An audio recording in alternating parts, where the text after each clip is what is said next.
So, ano lang tayo? Normal rides lang tayo pa Manila Bay. So, tingnan natin kung anong status dun. Panigurado traffic na naman dun. So, ayun guys, traffic na dito sa sa BGC. So, ganitong oras yung laging traffic, no?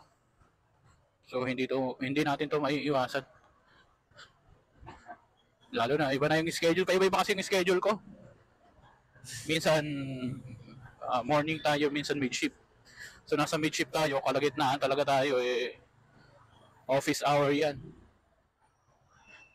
So 9 to 6 yan yung oras ng traffic talaga. So dito tayo sa sa 11th Avenue. So tutumbukin natin tong 30th Street papuntang 5th Avenue. Then tatagos tayo ng 32nd palabas ng Kalayaan para makapunta tayo ng EDSA.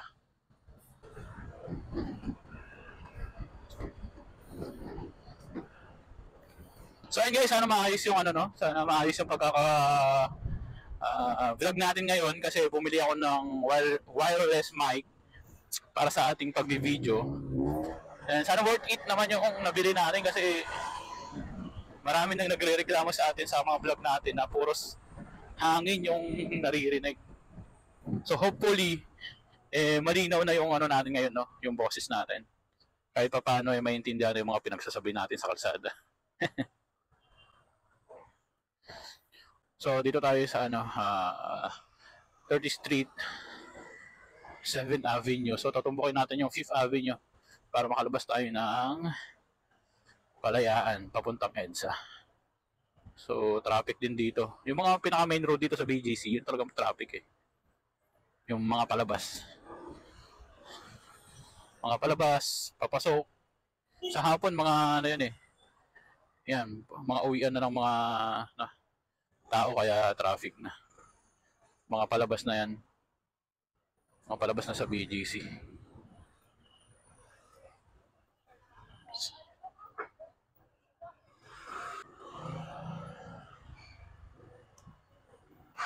Traffic na traffic, no? So 32nd Street na tayo.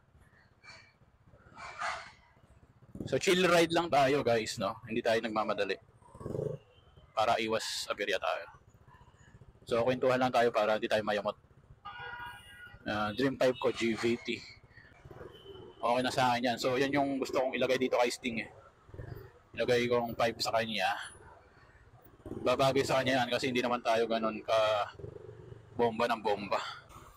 So si Sting simple lang naman yan Hindi ganun ka gargo yung setup ni Sting. Simpleng side mirror, simpleng gulong, stock nga yung gulong ko Then meron tayong phone holder dito, Moto Wolf. Yung 360, tas meron tayong bracket dito na pambisikleta. Then meron din tayong, hindi ko alam kung nakikita nyo yung panel button cover ng SEC. So nabili ko yan na 100 pesos. Then yung side mirror natin guys, yan, MHR side mirror. MHR Racing side mirror. So para siyang Napoleon din, no? So meron tayo ditong MDL. Then yun lang. Then handguard. Yung handguard natin is nakakatulong yan sa pagpalo ng hangin sa kamay natin. Lalo na pag bumabiyahe tayo ng malamig, mainit, hindi siya ganoon nasusunog yung kamay natin, hindi na nabababad sa lamig. Ang ganda ng tunog ng JVT, no? Kahit di mo laruin Ganun lang yung gusto kong tunog, yung simpleng simpleng biret, simpleng tunog. Hindi natin kailangan yung maingay. Basta mapansin ka lang naman sa kalsada Yung iba yung pansin na sinasabi ko, yung mapansin na paparating ka na, at least naririnig ka kahit di ka bumusina, no? Iba pa rin kasi yun yung, siyempre sa aming mga rider, sa ating mga rider malakas yung pakiramdam dapat natin. So pag narinig natin na may paparating, nagiging alerto tayo. Ito, stop. Halos di nyo marinig sa video natin kung yung tunog ng motor natin sobrang tahimik talaga. Lalo na nasa harap ko, walang tunog. Mga stock pipe. Pero yung medyo may konting tunog guys, okay na yun, no? So yun, traffic nga dito sa So, nandito na tayo sa Kalayaan. So, palabas na tayo. Pakubaw na tayo, no? Pakubaw. EDSA. Pa-EDSA na tayo. So, panigurado to. Grabe yung traffic dito sa EDSA. Pasay.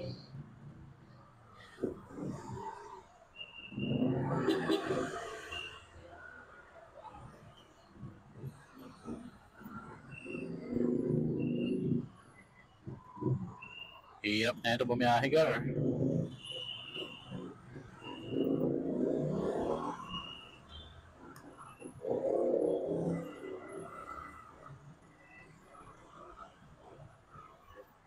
Isipin nyo guys, no? Araw-araw ganito yung kasalamuhan namin sa kalsada dito sa Maynila. Okay lang siguro kung malapit lang yung trabaho, pero kung iisipin ninyo, ubos talaga oras dito. Yung ganito ka-traffic. Hindi biro yung ganito ang traffic, dami kinakaing oras na ito guys. Hindi, syempre, tatrabaho tayo dito. Kasama talaga to sa ano.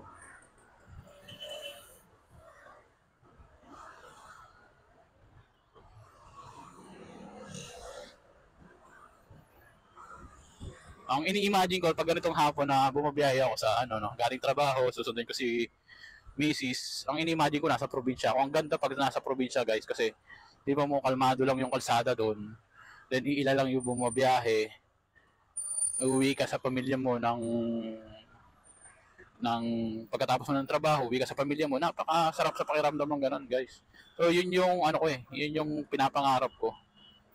Someday gusto talaga manirahan sa province kaysa dito sa Maynila.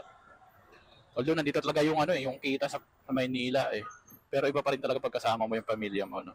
Then kahit medyo malayo yung trabaho mo sa bahay ninyo doon sa probinsya, saglit lang makakauwi ka na kasi walang traffic. Dito napakalapit nung pupuntahan mo, uuwian mo umaabot ka ng 1.5 oras, 2 oras dahil sa traffic. Nauubos yung oras. Then pag uwi pa namin ni OBR, magluluto pa kami. Asikasuhin namin yung sarili namin. Imbis na, di ba? Maabang ibang-iba pag nasa province ka kasi marami kang magagawa.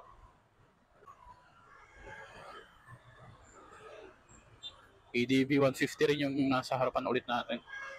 Pansin ko sa ADB, yung potres ng angkas natin is medyo labas na labas. Alanganin yan pag ganitong singitan. Baka sumabit yung panim OBR natin pag ganyan. Ayala tunnel na tayo. Ganun pa rin traffic. So iba yung ano ko consumption per liter ko pagka nasa long ride tayo. Kasi pag sa long ride tayo na umaabot yan ng 54 km per liter. Pero pagka dito tayo sa traffic, city tayo traffic, umaabot ng 37 yan, 37 hanggang 40 per liter kilometer per liter. Nagdi-drain talaga yung gasolina mo. Ang gasolina dito sa Manila mahal. Mahal din naman sa probinsya, may mga ilang gasolinahan na talaga na mura. Kung may naka-ADB, I don't know kung 160 yan or 150. So nakabukas yung kanyang MDL 150. ADB 150. O anong model yata yan First version. Hindi ko sure talaga kung anong year yung naunang ADB. Pero ang trip ko talaga yung ADB na 2020, yung may parang maroon red yata yun. Basta yung ADB na plain, yung lumabas yung touring, yung parang touring style nila. Yung plain lang, bago lumabas tong si 160. Bago pa lang naman din ako nagdadrive dito sa Maynila Parang 2018, 2019, ako nag-start mag-drive dito sa Maynila, magmotor. Dami ng aksidente na nangyari sa akin. Kaya tama yung sinasabi ng tatay ko na ayaw ko payagan ng tatay ko noon magmaneho dito sa Maynila kasi prone talaga sa accident, no? Kahit sabihin mo ikaw yung nag-iingat, marami talaga, isipin mo, harap, likod, kaliwa, kanan mo, maraming sasakyan, maraming pwedeng mangyari, no? Kahit talaga ikaw yung nag-iingat or sabihin na natin kung hindi ka man nag-iingat, nakakadamay ka pa rin, di ba? Kaya malaking pasasalamat natin na nakaka-uwi pa rin tayo ng ligtas sa pamilya natin, sa bahay natin. Kahit ganito kahirap yung tinatahak natin araw-araw. Sobrang hassle na ito, guys. So yung bandang traffic yung paalabang, Maynila, yan yung bandang traffic. Dito naman papuntang Pasay sa may overpass, hindi naman siya ganun ka-traffic. Siguro tingin ko doon sa bandang baba. Sa baba yung traffic dyan sa may terminal. Paglagpas natin dito sa ano na to, overpass na to. So maganda yung view dito, no, sa Maynila, sa Pasay. City vibes. Yan. Yan, consistent naman. Dire-diretso naman yung biyahe natin ngayon dito, no. So far, yung ingay ng hangin hindi natin na hindi naririnig dito sa recording natin. Kasi yun ang yun yung gusto kong ma-reach na hindi puro sa hangin yung naririnig sa sa vlog natin. Sana sa simpleng mic na to na matulungan din ako. Matulungan din ako sa makuha yung gusto kong vlog. Kahit simpleng lang kasi ginagamit ko cellphone lang Wala pa tayong puhunan para makabili ng mga gamit pang vlog talaga. So ayan, medyo malakas pa yung hangin. Sana naiintindihan pa rin yung boses ko sa vlog natin, no? Medyo maluwag dito sa dito na sa Pasay. Doon sa may bandang terminal yan ang traffic. Sana hindi naman traffic pa balik ng Marikina para makauwi kami ng mabilis ni Mrs. So itong mic natin, sinahanap ko pa yung pinaka-pwesto niya dito sa helmet. Not sure kung sa dibdib ko siya ilalagay. Kasi pag sa dibdib ko naman siya ilalagay, exposed masyado sa hangin yung mic natin. So baka hangin lang din yung maririnig. Then nilagay ko siya dito sa tapat ng mouthpiece ko dito sa helmet, no. So covered naman siya ng helmet. So far, hopefully hindi marinig yung kaluskos ng hangin. So dito na tayo. Medyo traffic na dito, no. Pabaklaran yata yung overpass dyan sa taas Tapos yung bandang kaliwa niyan, pabaklaran din. So yun nga, since 2018 or 19 ako nag-start magmaneho dito sa Maynila. 18, so 5 years. 5 years, magsi 6 years na akong mabda-drive dito sa Maynila. Medyo yung ibang kalsada kabisado na natin. Pero hindi pa naman lahat, no? Kasi trabaho, bahay lang naman tayo Hindi naman tayo yung nagpapasada pa. So nag-apply ako ng Lalamove. Then nag-apply ako ng Lalamove para may konting sideline tayo. Ng Lalamove is hindi naman ganoon ka-hectic yung schedule nila. So feeling ko pasok yung yung oras ko kay Lalamove, no? Kahit konti lang yung kita natin doon, pero malaking tulong na rin yun.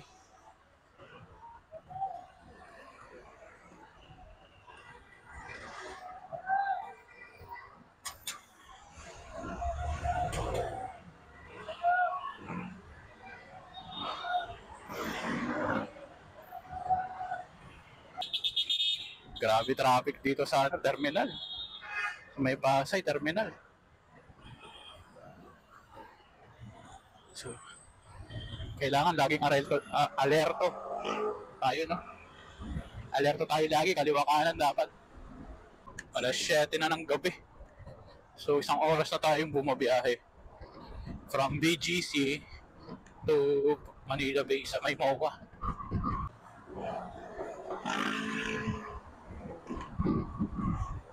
So yan, tanaw na yung MOA mga master, no? Tanaw na natin yung MOA.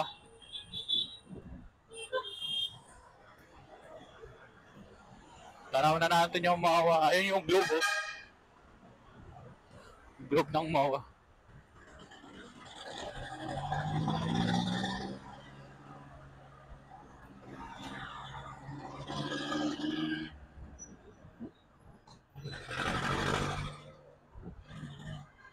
Ayun yung globe ng MOA.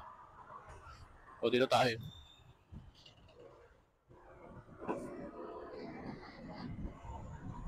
O kanina pa nag-aantay si Mrs. Grabe yung traffic, guys. Kung tutuusin sa probinsya namin, parang lang yun. Parang sa may palengke lang namin. Yung biyahe kong yun, yung 1 hour na yun, is nasa na ako nun. from Alaminos to Dagupan.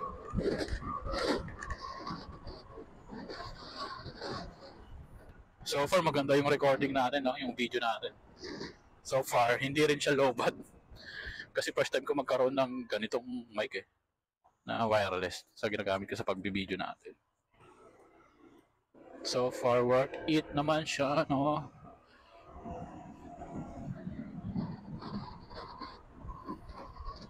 Then, pag pabalik na kami ni Mrs., pabalik na kami. Siguro hindi muna ako magre-record. Pero depende. Kung gumagana yung mic natin, magre-record ako. Pero pag hindi, hindi na tayo magre-record. Kung kaya pa ng ating, kung kaya pa ng ating memory.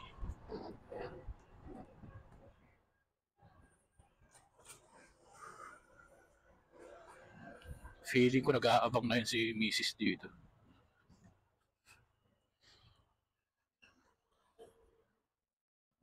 Saan kaya yun?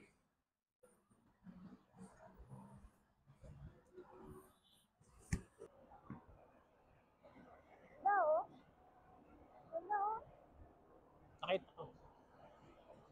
So ayun guys, pa-uwi na kami ni OBR. Nasundo na siya. So nilipat natin yung location ng nilipat natin yung location ng mic para matesting ko kung saan siya talaga komportable.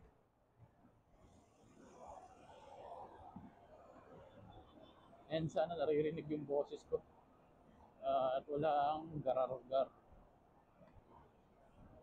Medyo basag yung boses natin kanina eh. So feeling ko magandang isang investment is yung yung intercom.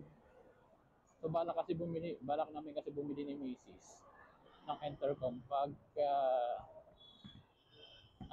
pag nakabili na kami ng bagong helmet namin.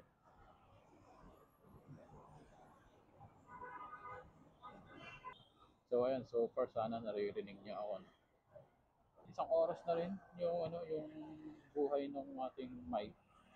Gumagana pa rin.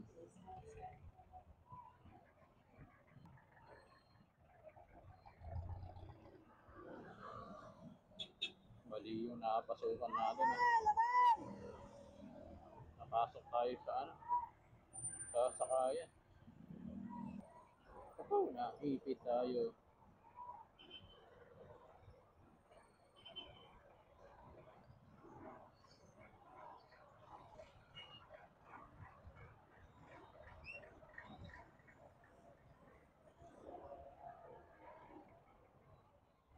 Grabe guys, traffic.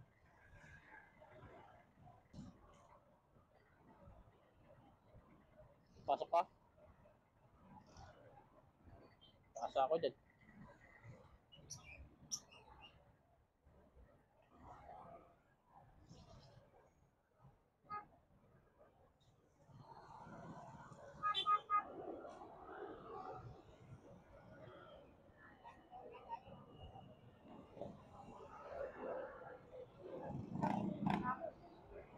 Isos, grabe. 1 hour na biyahe. Alos mag-iisat pa lang ating oras na biyahe.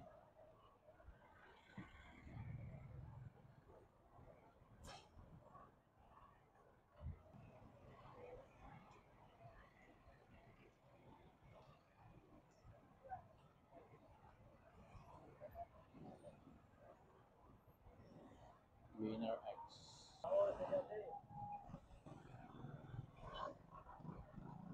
Naku po.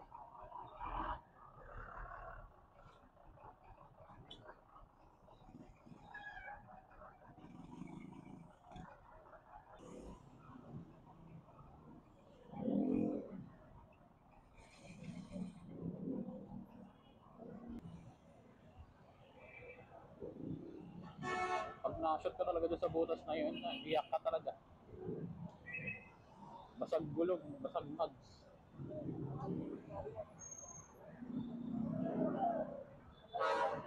Sana hindi traffic sa C5.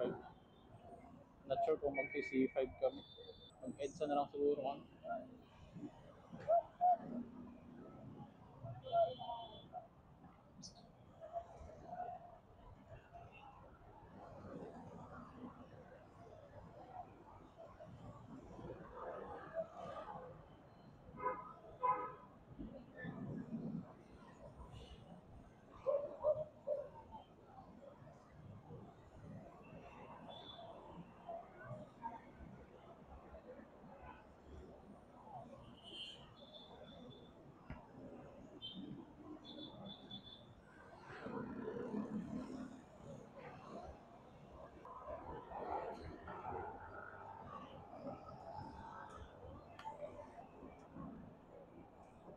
Singit ako nga.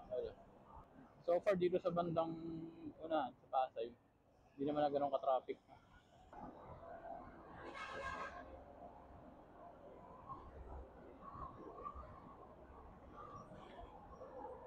So check natin kung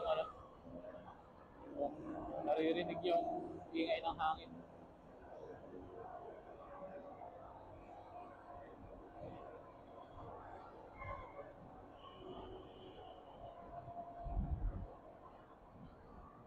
Yan, medyo mahangin. Tingnan natin kung nare-reach nung mic natin. Yung lakas ng hangin. Sana hindi. Kasi medyo tago na yung ano natin eh. Medyo nasa tagong part na yung ating mic. At so far, sana naririnig yung aking boses. Traffic yata sa ilalim, master. Kailangan natin makalipat sa kanan. Naipit tayo.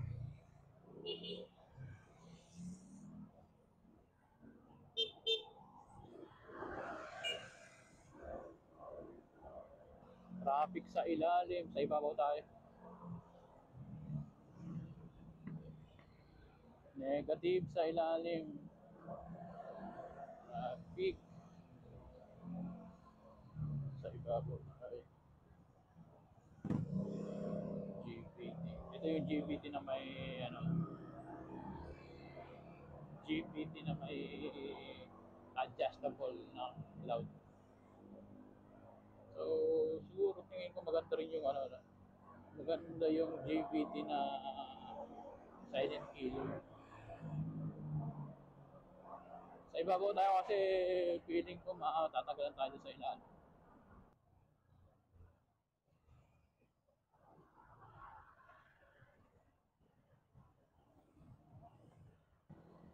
Dito lang banda yung mahirap access no. Dito sa may terminal ng Ayala. MRT Ayala.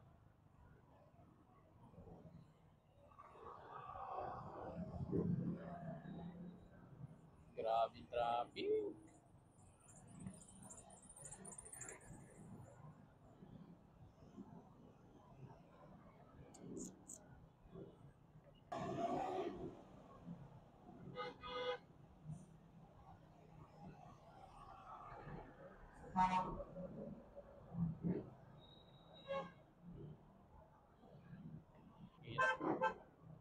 Hirap ng buhay dito sa Maynila.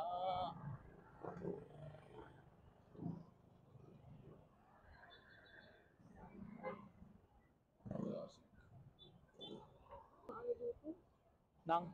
Ba? Tagig yata yan. Ano?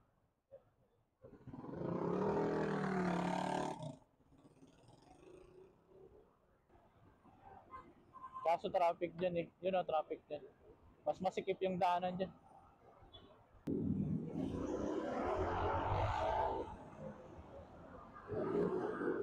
Nagana pa yung mic yung ano ang hindi. Memory, parang puno yung memory eh. So, BGC tayo. Feeling ko mas maluwag dun ngayon.